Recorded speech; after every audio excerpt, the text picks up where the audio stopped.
Emang ada korporasi yang menjadi penyebab banjir Sumatera? Teman-teman, ternyata benar bahwa ada korporasi yang menjadi penyebab banjir bandang yang meluluh lantakan Aceh, Sumatera Utara, dan Sumatera Barat. Kementerian Lingkungan Hidup atau KLH dan atau BPLH secara resmi melayangkan gugatan perdata yang super jumbo nilainya 4,8 triliun rupiah terhadap 8 korporasi besar yang diduga kuat menjadi penyebab kerusakan ekologis khususnya di Sumatera Utara.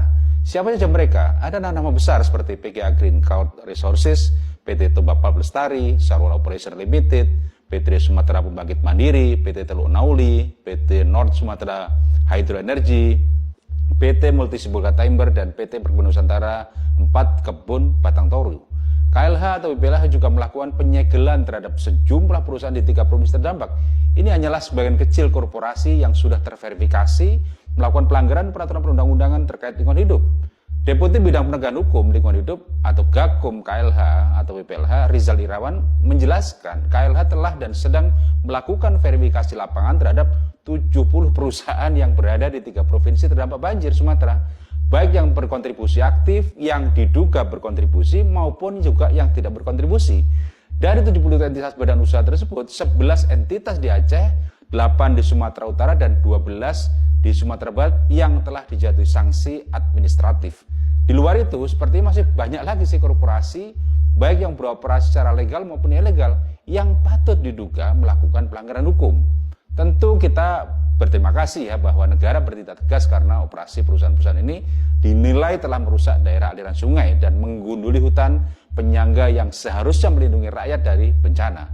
Walaupun demikian, gugatan ini angkanya jauh lebih kecil dari total kerugian atas dampak bencana tersebut.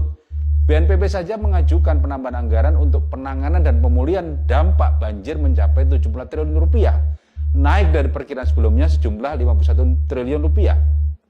Ini menunjukkan bahwa dampak kerusakan yang diakibatkan jauh lebih besar dibandingkan dengan denda yang dikenakan kepada korporasi.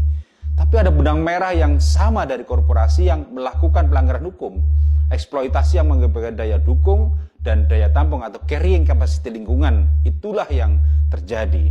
Operasi tambang dan pembukaan lahan hutan lindung seperti di kawasan Batang Toru telah mengakibatkan hilangnya resapan air secara masif. Jika operasional perusahaan justru membawa kemudaratan yang nyata seperti banjir dan hilangnya nyawa, maka negara wajib menghentikan kezaliman tersebut. Kekayaan alam adalah amanah untuk dikelola demi kesejahteraan masyarakat secara luas, bukan barang jarahan yang bisa dikuras demi kepentingan oligarki dengan mengorbankan keselamatan masyarakat. Gugatan 4,8 triliun ini adalah langkah awal, tapi kita tidak boleh berhenti di meja hijau saja. Kita butuh perubahan total tata kelola lahan dan kehutanan di Sumatera dan seluruh Indonesia. Kita harus mendesak pemerintah agar tidak hanya menuntut denda, tapi juga mencabut izin perusahaan yang terbukti merusak alam secara permanen. Keadilan sosial dan ekologis adalah hak kita semua. Gimana menurut kalian? Apakah denda triliunan ini sudah cukup atau izin mereka harus cabut total? Kasih komentar ya di kolom di bawah ini, dan jangan lupa follow terus channel ini. Saya akan mengupdate isu-isu terkait dengan keadilan sosial dan keadilan lingkungan.